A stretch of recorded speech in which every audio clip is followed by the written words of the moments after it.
And the Democratic Party is still busy trying to figure out why Hillary Clinton lost, and they're now focusing specifically on voters who had once voted for Barack Obama and the Democrats in 2012, but had switched over to Donald Trump or just not voted at all. Now, this comes from the Washington Post, and Philip Bump had talked to some different top Democratic pollsters that were trying to figure this out. And they did so by conducting private focus groups and, polling to try to figure out what the hell they did wrong. This is part of course, their post-mortem. Now, interestingly enough, I was talking about this, right? I was talking about the answers to these questions of why the Democrats continue to lose way before the election was even over. I mean, you can go back and look at some of my videos during the primary, during the election campaign, where I've been critical of Hillary Clinton and her lack of message. Because it turns out that the whole reason that Hillary Clinton lost is kind of a central theme of the show. So let's see what they found so you can get an idea what I'm talking about. A shockingly large percentage of these Obama-Trump voters said the Democrats' economic policies will favor the wealthy. Twice the percentage said the same about Trump. Now look, that is not necessarily true. So let's do a little breakdown, a little comparison of the policies between Trump and between the Democrats. For example, on issues like the minimum wage, Democrats are way better than the Republicans. See, Republicans, and even Trump himself said, I think the minimum wage is too high. I want to leave it to the states. I want to get rid of it. So he flip-flops on this. There are a lot of Republicans that are like, no, let's get rid of the minimum wage. Gone.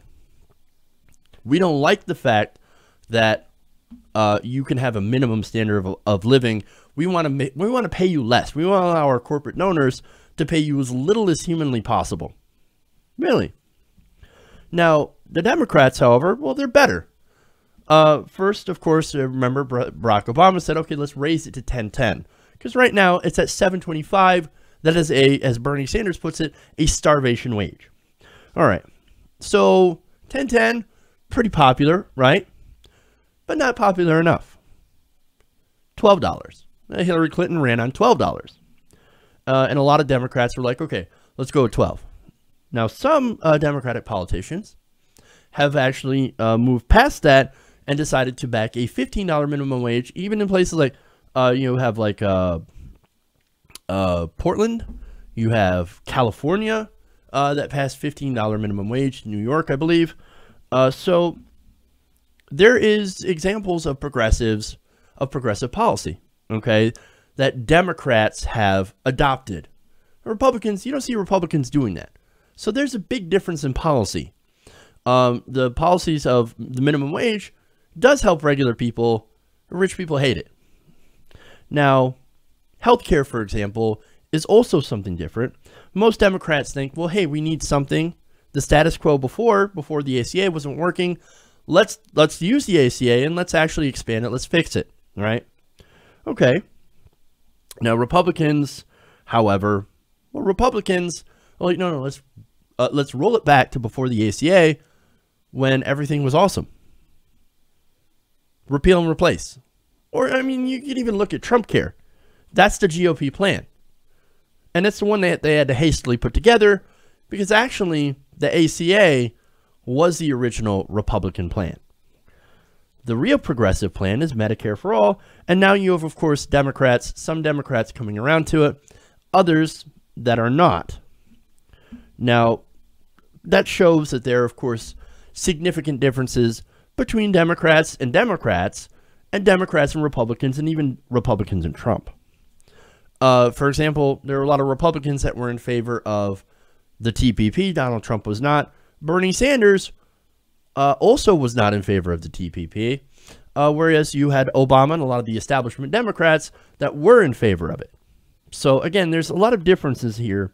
Now, but see, I know I can sit here and spout off these differences all day because there are a lot. And on a lot of policy, Democrats are better. But see, it's not so much about the facts, unfortunately. It is about the perception. And the perception now is that the Democrats are in the pocket of the wealthy. And it's not exactly unfounded, as I've talked about before in the show. Now, what they found in this survey when they talked to regular people is pretty disastrous for the Democrats. Now, this was done by Priority USA, right? But that was a super PAC that worked to try to elect Hillary Clinton and even Barack Obama. So this was their super PAC that they used, right? Now, it conducted focus groups of these Obama-Trump voters in places like Wisconsin and Michigan, places where Donald Trump had lost the working class. Or I'm sorry, Hillary Clinton lost the working class. Donald Trump had picked them up. Now, they polled some 800 Obama-Trump voters nationally at around the same time. The pollsters also conducted focus groups with the so-called drop-off voters, people who voted for Obama in 2012 but did not vote in 2016 in the same states, and polled 800 drop-off voters nationally. So, okay, so a lot of these were Trump voters who were former Obama voters. These are not hardcore conservatives. These are not super right-wingers. These are not part of the hardcore MAGA crowd, right? These are people that voted for President Barack Obama because they believed in the message of hope and change. They wanted to get things better for the economy. Okay. Now, they found out that Hillary Clinton and Democrats' economic message did not break through to those drop-off or Obama-Trump voters, even though drop-off voters were still decidedly anti-Trump. Now, that's important. These drop-off voters, they hated Trump. They're like, no, we're not even going to go there. But Hillary Clinton, we're also not going to go there. We don't think the Democrats, or we don't think Hillary Clinton specifically, or her vision, coincided with economic growth, with our own economic well-being.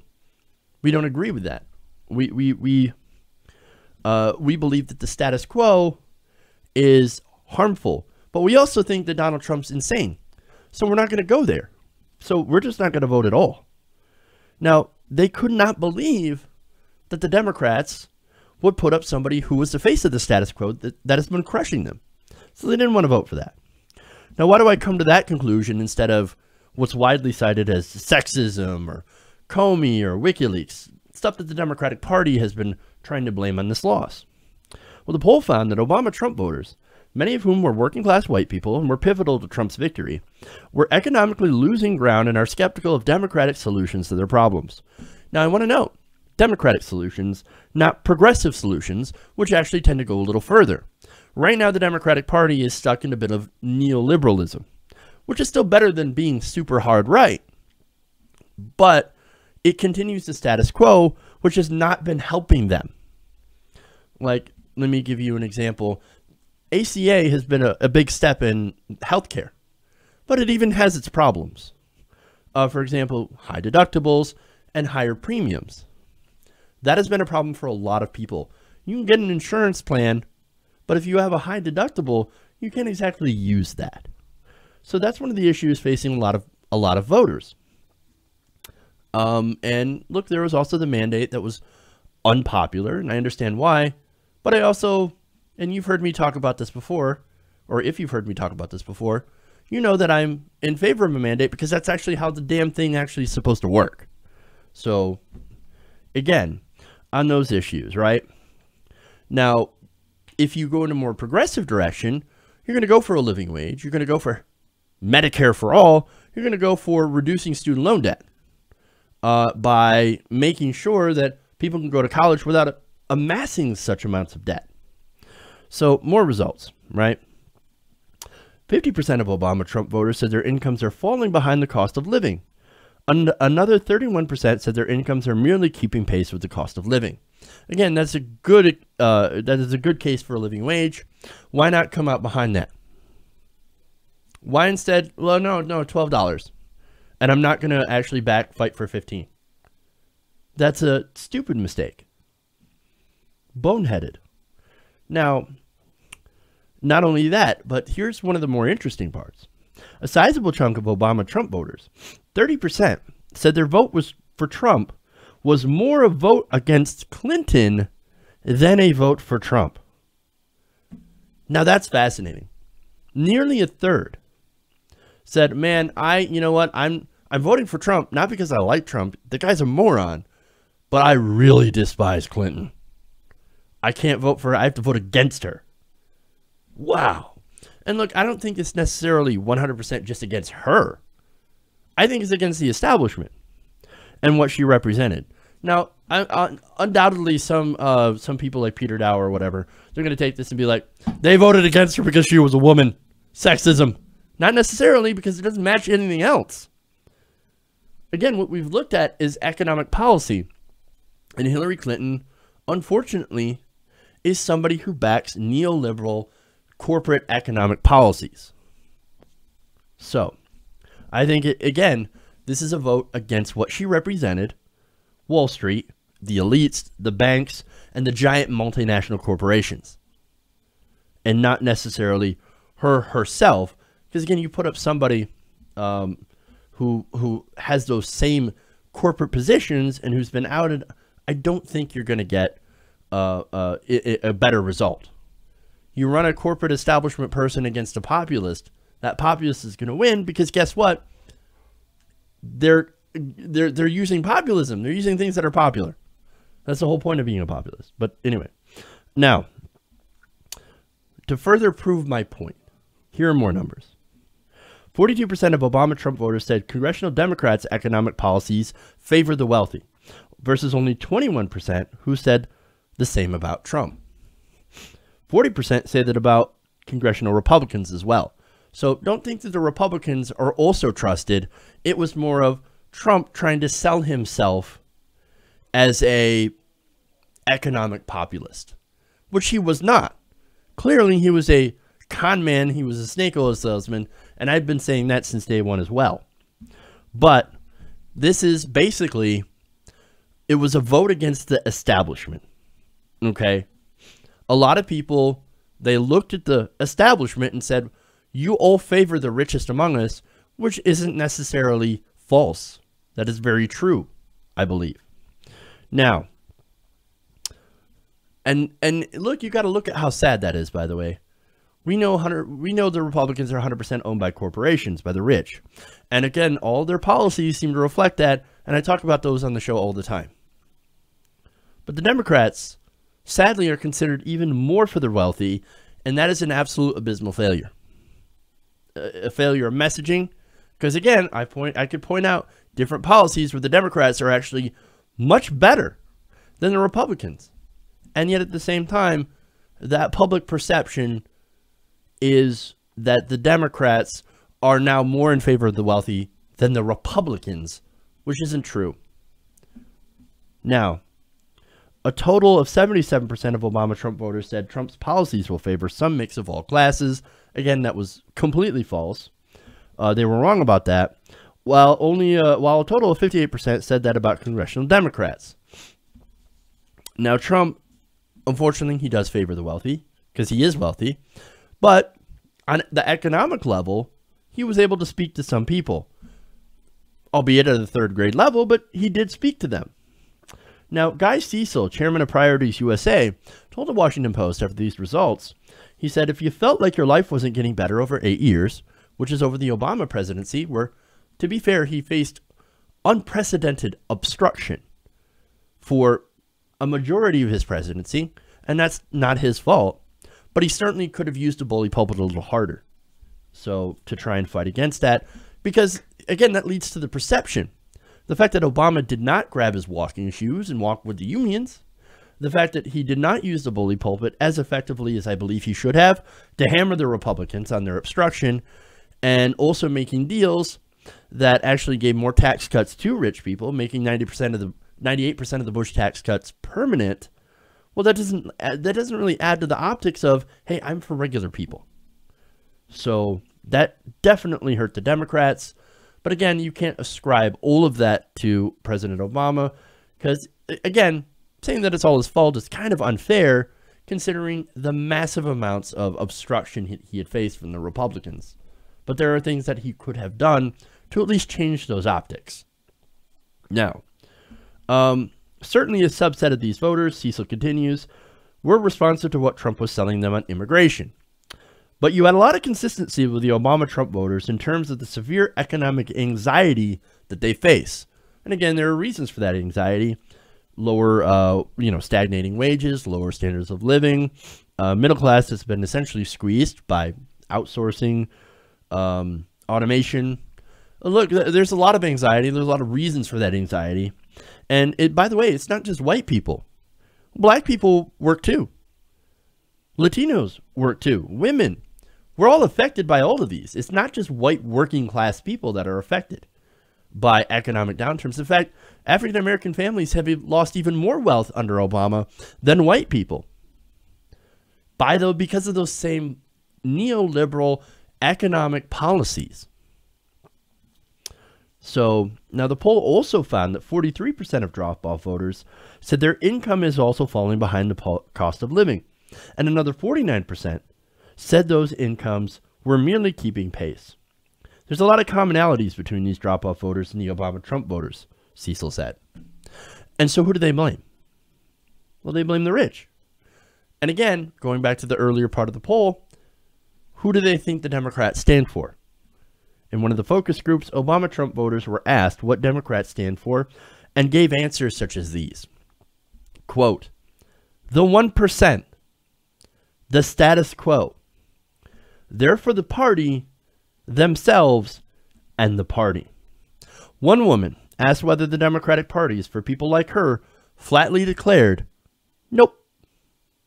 Damn. Based on this, of course, the Democrats, Cecil acknowledged that the Democrats, quote, clearly had a lot of work to do. No kidding. No kidding. When you're getting answers like that, hey, who does the Democratic Party represent? The 1%, the party and only the party. Well, we can definitely point to instances where that seems to be true. Now, Cecil also pointed out the fact that Democrats kind of have a Wall Street problem. And this was asked by Philip Bump. Now, in response to a question, Cecil pointed out that Democrats favor far more in the way of Wall Street oversight and accountability than Republicans do, and that, of course, is true. But he acknowledged that the Democrats must do more to take on Wall Street and said the party should represent a substantially more ambitious economic agenda. Quote, the deck is stacked against most Americans in many ways. Pharmaceutical companies that gouge consumers, for-profit prisons that abuse inmates and do nothing to reform them, for-profit colleges that offer false hopes and incredible amounts of debt. Democrats must take on these systemic problems, and we must name names. The second part of the argument must include a real forward-looking economic plan that does more than rehash the same four policy proposals from the last 20 years. How do we deal with automation and huge company mergers? What do we do to address the opportunity deserts in rural and urban areas where the real investment is almost impossible to find? So, basically, you mean like some of the policies put forward by Bernie Sanders. Now, for example, you could solve that college problem by making tuition free, right? How about creating jobs in some of these places that don't have opportunity? Well, you could invest in the infrastructure in these areas and build them up.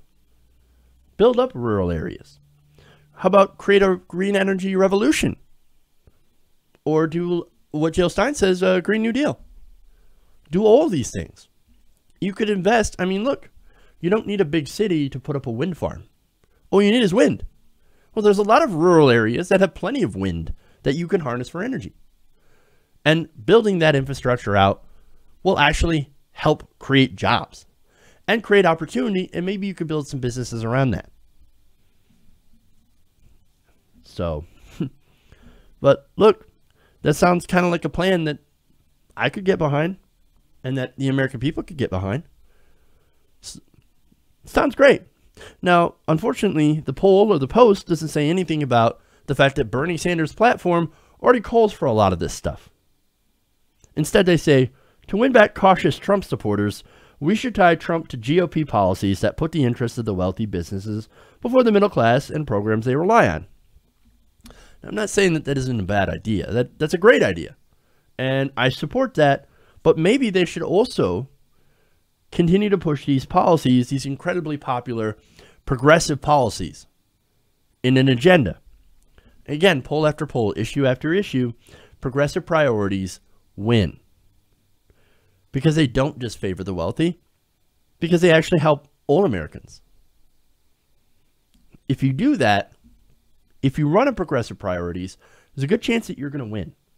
However, if you keep going down the same path of neoliberalism and don't learn your lessons from the past, then you're going to keep losing to people like Donald Trump and like the Republicans. Hey everybody, thanks for watching this video. If you want to see more like this, please hit the subscribe button below. And if you want to support truly independent progressive media, please consider becoming a patron at patreon.com/TYTNation.